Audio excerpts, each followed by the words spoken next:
जाति जनगणना के मुद्दे पर सुप्रीम कोर्ट से नीतीश सरकार को लगा बड़ा झटका। हाई कोर्ट के फैसले पर दखल देने से सुप्रीम कोर्ट ने किया इनकार।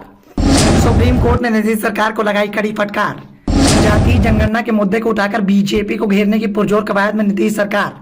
बिहार में इन दिनों जाति जनगणना का मुद्दा जोर शोर से उठाया जा रहा है। बिहार में जाति जनगणना पर पटना हाई कोर्ट की ओर से लगाए गए स्टे के खिलाफ सुप्रीम कोर्ट पहुंची नीतीश सरकार को बड़ा झटका लगा है। शीर्ष अदालत ने इस मामले में सुनवाई करने से साफ तौर पर इंकार कर दिया है और कहा है कि जब यह मसला उच्च न्यायालय में लंबित है तो फिर हम इस मामले में सुनवाई क्यों करें। हमारा कोई अधिकार नहीं बनता कि इस मामले में हम सुनवाई कर सकें। अदालत ने कहा कि उच्च न्यायालय में यह केस लंबित है और उन्होंने 3 जुलाई को सुनवाई करने की बात कही है। ऐसे में इस बात के अब सवाल उठ रहे हैं कि क्या हमें इस मसले में दखल देना चाहिए। जस्टिस एस ओका और जस्टिस राजेश बिंदल ने कहा कि हम इस मामले में सुनवाई नहीं करेंगे क्योंकि यह मामला हाईकोर्ट में लंबित है और 3 जुलाई को हाईकोर्ट ने इस मामले की सुनवाई करने के लिए कहा है। इसके साथ ही अदालत ने यह भी कह दिया कि यदि हाईकोर्ट में 3 जुलाई को इस पर रिट नहीं लिया जाता तो फिर हम 14 जुलाई को आपकी अर्जी पर विचार करेंगे। बिहार सरकार की अर्जी पर टिप्पणी करते हुए जस्टिस ओका ने कहा कि हमें इस मामले में इस स्तर पर दखल क्यों देना चाहिए।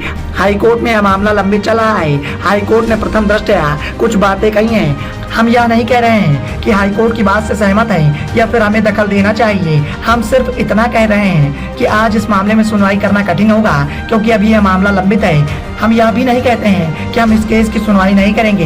इससे पहले बुधवार को बिहार सरकार की अर्जी जस्टिस BR गवई और जस्टिस संजय करोल की अदालत में गई थी, लेकिन संजय करोल ने इस केस की सुनवाई से खुद को अलग कर लिया था।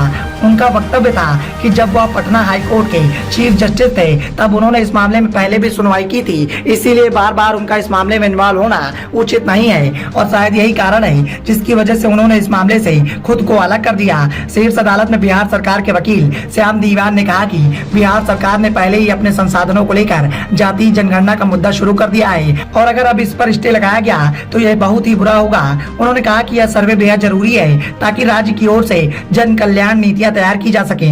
हालांकि वकील ने जो वक्तव्य पेश किए वो किसी और ही कहानी को बयां करते हैं, लेकिन जिस तरह से जाति जनगणना के मुद्दे को जोर शोर से बिहार में उठाया जा रहा है वो लगातार बीजेपी की मुश्किलों को बढ़ाने का काम कर रहा है, क्योंकि बीजेपी की मुश्किलें जाति जनगणना के इस मुद्दे से बढ़ती दिखाई दे रही हैं और नीतीश सरकार के द्वारा लगातार इस मुद्दे को उठाकर बीजेपी को इस बार के चुनाव में घेरने की पुरजोर कवायद भी की जा रही है।